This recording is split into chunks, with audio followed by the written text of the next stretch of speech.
qarindoshlari. Now we are moving to the next day of the wedding. Like suppose you are all relative of the bride and groom. Bizda Samarqandda kelinlarimiz 40 kun ovoz chiqarib salom bermaydi. İlgili konu. Yo'q.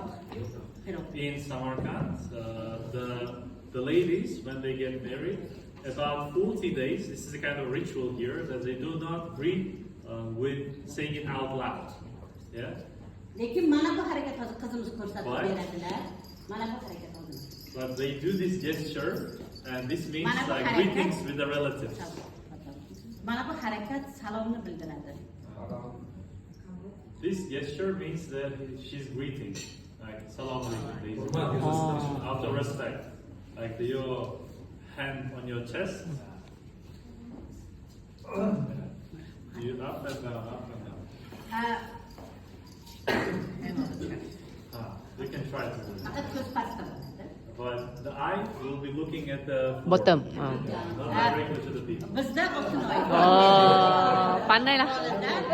Demak, kelin bilan kuyovning nomidan salom soldiraman. Mehmonlarimiz javob qaytaradi. Hazoralik.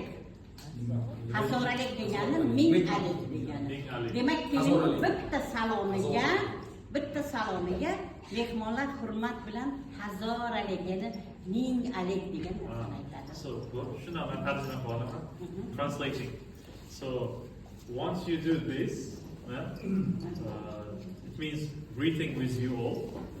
And the people who are sitting here, which is receiving the greetings, you will also say wa alaikum salam. But here they say hazar alik, means 1,000 times wa alaikum salam, which means salam alaikum basically means I wish you peace. Wa alaikum salam means I wish you peace as well. So you will be saying right now, try to remember hazar alik. Hazar alik. Hazar alik, 1,000 times receiving greeting.